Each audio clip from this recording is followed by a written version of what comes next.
13e rencontre sur le terrain numéro 1 pour ce dimanche 8 avril 2012. Rencontre masculine et féminine avec les filles de Nîmes Métropole et les garçons de Jonquière. Les filles en blanc, les garçons en rouge. Je ne connais pas le parcours de Nîmes Métropole pour la journée d'hier. Je ne sais pas ce qui s'est passé. Elles sont en tout cas dans les 4 premières puisqu'elles sont présentes aujourd'hui. Elles viennent d'effectuer le premier tir, pas cadré mais enfin quand même un premier tir. Et voilà donc pour ce nouveau match dans le cadre du Challenge des Costières. Toujours au stade Guy Secondy de Manduel, dans le cadre de la 3e édition du tournoi international des Costières, un tournoi national de football pour les moins de 11 ans. Et ce dimanche Pascal, eh bien, les choses se déroulent pas trop mal compte tenu du vent qui nous gêne, mais se déroulent très bien même sur Guy Secondy à Manduel. C'est vrai que pas tout avoir, hein. Le temps calme et beau. Et oh que c'est beau ça, c'est joli, c'est joliment fait. Belle incision dans la défense de Jonquière. Jonquière c'est Jonquière gare. Hein.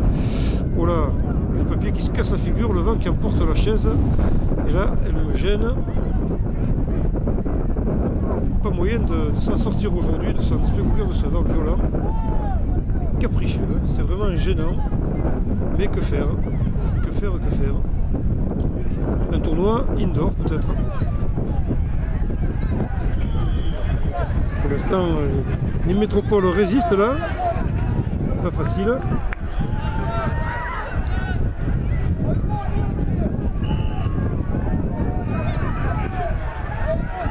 On cherche un petit peu son jeu côté Jonquière. On n'est encore pas bien assuré hein, non plus. Les jeunes filles sur les traces de leurs aînés. Et la saisie du ballon donc. En anticipant un peu, on a vu une gardienne très sûre d'elle hier côté Nîmes. Et attention à ce genre de ballon là, c'est traître. La relance pour Nîmes Métropole, non pour Jonquière. Et Nîmes Métropole toujours présente, les filles sont toujours présentes, toujours vigilantes là, à saisir la moindre opportunité qui pourrait se présenter. Et elles se battent. Et ça sera une touche donc pour les joueuses en blanc.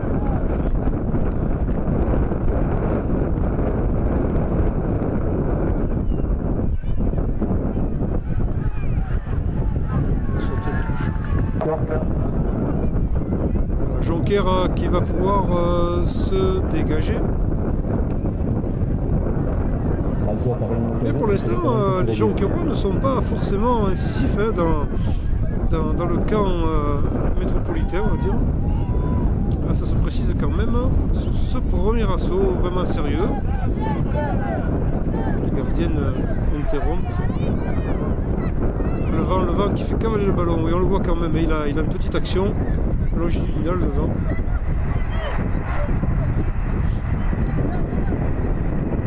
Malgré tout, il a tourné un petit peu, d'ailleurs peut-être parce qu'il était plus transversal ce matin. Et là on voit qu'effectivement il agit un petit peu dans le sens longitudinal du terrain.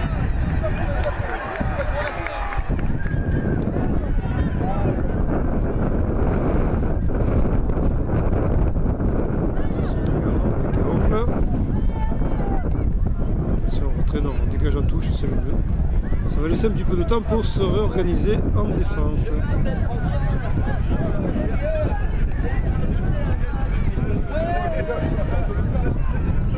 Nouvelle touche pour Jonquière.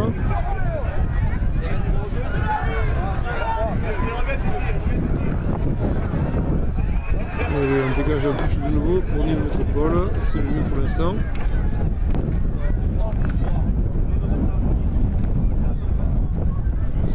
Joué, finement joué devant les buts, ça se bagarre.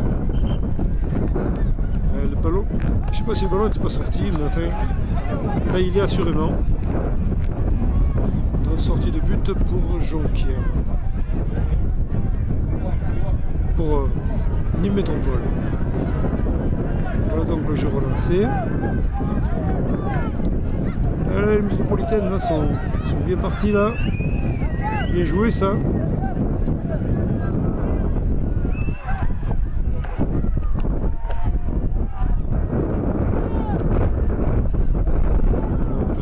danger dans le camp jonquiérois. Et le gardien qui s'impose.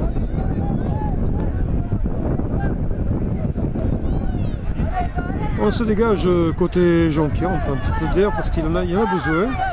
Mais on ne peut pas dire que les filles se laissent dominer, en tout cas sur le jeu. Et en défense, elles se montrent assez efficaces. Elles s'en sortent encore une fois là. Terrain numéro 2. Qui aime donc touche. Touche pour les rouges. Terrain numéro 3. Le Gros du Roi, Wavre. Ça fait encore une série de matchs à jouer aujourd'hui pour les jeunes. 4, parce que c'est vrai que les 4 premiers de chaque poule qui se croise.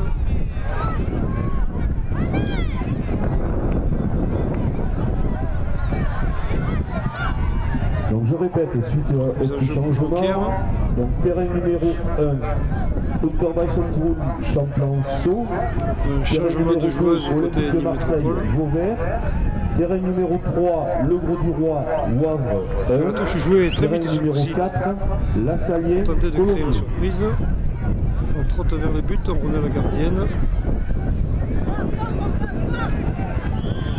Attention parce que les dégagements sont très longs, d'ailleurs regardez ça galope, le ballon est déjà sorti. Allez, long dégagement.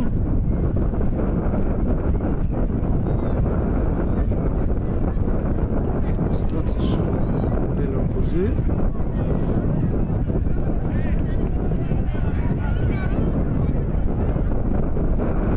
Jonquière a du mal quand même à installer son jeu et ne parvient pas pour l'instant à s'imposer. Hein. Pas de but marqué pour l'instant dans ce 13e match.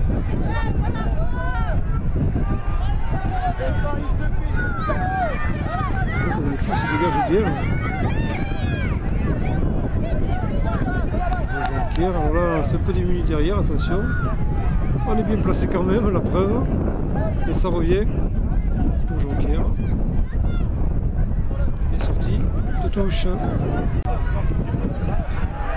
Allez, c'est reparti. Alors, les Jonquiérois vont-ils arriver à percer ce mur métropolitain? Pour l'instant, rien n'est joué d'avance. Ah, c'est pas bien fait ça, c'est une réception, dommage ça n'aboutit pas.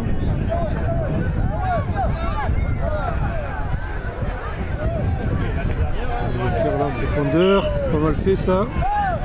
Et non, c'est bloqué, manque de puissance, le tir était très bien orienté. Un peu à contre-pied, le gardien était un peu à contre-pied, mais ça manquait quelque peu de puissance. Le gardien a pu se saisir du ballon. Des regrets là, ce qui aurait pu être un premier but de Jonquiérois. Ça revient très vite.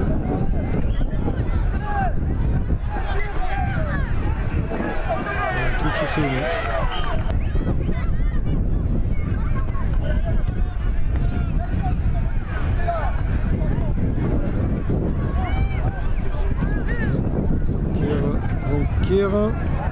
Dangereux là, et la gardienne de nouveau, brillante, efficace, qui a permis d'éviter ce but là, un beau tir bien cadré. On voit un ballon qui va sortir.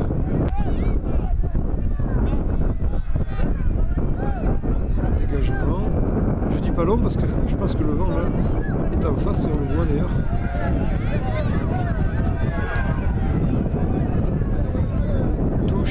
Pour Jonquière, un petit peu plus de mal en offensif. En défense, les filles sont assez efficaces.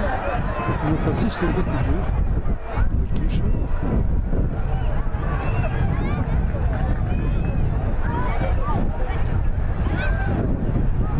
Messieurs les arbitres, le temps est écoulé. Le temps réglementaire est écoulé. Pas de but marqué dans ce match. Métropole, tu as vu sur les règles du jeu aussi là. Même si Jonquière s'est montré un petit peu plus dangereux dans ses attaques, mais ce n'est pas tout à fait fini.